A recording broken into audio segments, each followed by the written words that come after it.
Welcome to my channel, The Historic State. In the sleek, sterile world of modern air warfare, the pilot is often unseen, their battles waged thousands of miles away, through screens and joysticks. But the stakes are no less real, the pressure no less immense. Yet, there remains a hierarchy, a lingering prejudice against those who fly remotely. Today we tell the astonishing story of a critical moment at a top-secret Air Force base, where a high-ranking general, steeped in traditional combat ethos, openly ridiculed a young, low-level female drone pilot, dismissing her skills as mere video games. He thought her unfit for serious combat. He thought her presence was an insult to real warriors. He was terribly, catastrophically wrong. When an impossible aerial threat materialized, when every seasoned fighter pilot was grounded, it was her video game skills, honed in silence and dismissed with contempt, that became the only shield between the base and utter annihilation. The U.S. Air Force's Classified Drone Operations Center was a marvel of 21st century warfare, a place where battles were fought by unseen hands. Yet, even here, old prejudices died hard.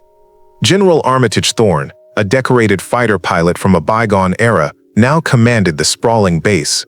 He was a man who believed in the visceral grit of dogfights, the G-forces, the smell of jet fuel. He viewed drone warfare as a sterile, detached imitation of true combat, and the pilots who flew them as glorified gamers. His disdain was particularly focused on Lieutenant Ava Sharma, a young, brilliant drone pilot whose quiet competence he mistook for timidity. Lieutenant Sharma, he'd often sneer, his voice laced with condescension, "Do try to keep your kills out of the respawn zone. This isn't a video game arcade." Ava would simply meet his gaze, her expression impassive, her focus unwavering. And what General Thorne didn't know, or simply refused to acknowledge, was Ava Sharma's unparalleled skill. Her background was not in traditional flight school, but in competitive esports, where she had honed reflexes, tactical thinking, and multitasking abilities to an almost superhuman level. She possessed a unique, almost intuitive connection to the digital battlefield. During drone simulations, her performance was legendary among her peers. Flawless targeting, impossible evasions, predictive analysis that bordered on clairvoyance. But to Thorne, these were just, quote, gaming skills, irrelevant in the face of real combat. He saw her as a desk jockey playing with expensive toys, not a warrior. He was about to learn a brutal lesson. The tranquility of the Drone Operations Center shattered without warning. Red alert sirens screamed, bathing the sterile room in an ominous crimson glow. Radar screens flashed with multiple, rapidly approaching unidentified aerial contacts, fast-moving, stealthy, and clearly hostile. "Incoming bogeys!" an airman shouted, his voice laced with panic. "Targeting our primary runway! They're jamming our frequencies!"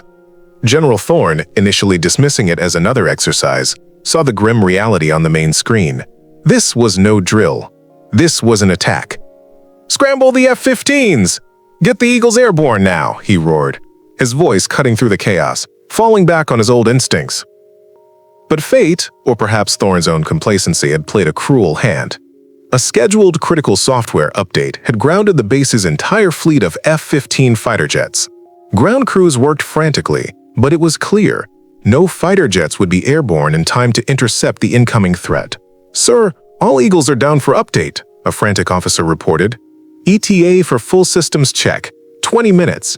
They'll be on us in 5. Thorne pounded his fist on a console, his face pale with fury and despair. His old world, his real warriors, were powerless. The base, utterly exposed, was defenseless. As panic mounted and the base braced for impact, one voice remained unheard. One mind worked with ice-cold precision. Lieutenant Ava Sharma, amidst the chaos, quietly accessed an unused console. Her eyes scanned the base's inventory.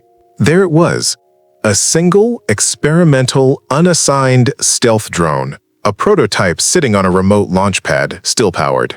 Ignoring frantic shouts around her, Ava's fingers flew across the keyboard, bypassing security protocols, overriding system locks, assigning herself remote control of the cutting-edge craft.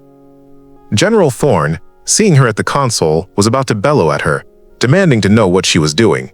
But Ava looked up, her eyes burning with a quiet, fierce resolve he had never seen before.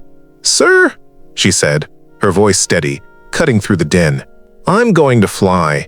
What followed was an aerial ballet unlike anything witnessed before. Outnumbered 3-1, Ava's experimental drone, codenamed Ghostwing, was a blur of motion against the enemy's formation.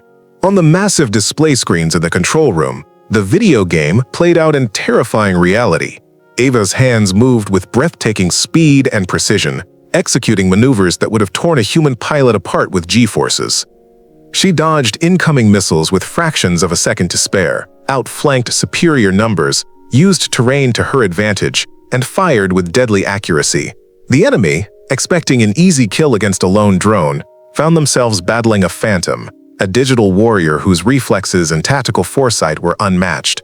The control room, previously filled with panic, fell silent, transfixed by the impossible battle unfolding before their eyes. One by one, the enemy contacts disappeared from the radar. Ava, pushing the Ghostwing beyond its design limits, maneuvered into a final, impossible firing solution. "Target acquired," she whispered, her voice strained but steady. A decisive shot. A brilliant explosion on screen. All enemy contacts vanished. Silence. A collective gasp of relief, then profound, stunned awe, rippled through the control room. Ava slowly pulled her hands from the controls, her body slumping slightly in exhaustion, but her eyes held the glint of victory. The base was safe. Saved by the gamer, General Thorne walked slowly towards Ava, his heavy boots echoing in the sudden silence. His face, usually a mask of rigid authority, was pale, stripped of all arrogance, replaced by profound, crushing humility. He stopped in front of her, looked her straight in the eye and extended his hand. "Lieutenant Ava," he said, his voice quiet, raw with emotion. "Thank you. We were wrong. I was wrong." Ava, still breathing heavily, accepted his handshake, a subtle, knowing smile touching her lips. The battle was won, but a deeper, more important victory had also been achieved.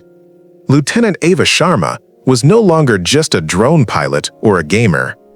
She was the legend of Ghostwing, the quiet warrior who had single-handedly repelled an impossible attack and saved an entire base. General Thorne, his career shaken but his eyes opened, became a staunch advocate for next-generation pilots and technologies, forever humbled by the young woman he had so carelessly dismissed. Ava had proven that the battlefield of the future demands a new kind of warrior, one whose skills transcend the cockpit, and whose true power lies not in physical presence, but in the unmatched precision of mind and machine. NN. Thank you for watching The Historic State. If this incredible story of hidden genius, shattered arrogance, and a thrilling aerial triumph left you speechless, don't forget to like, comment, and subscribe. Because here, we believe that true strength doesn't always wear traditional wings.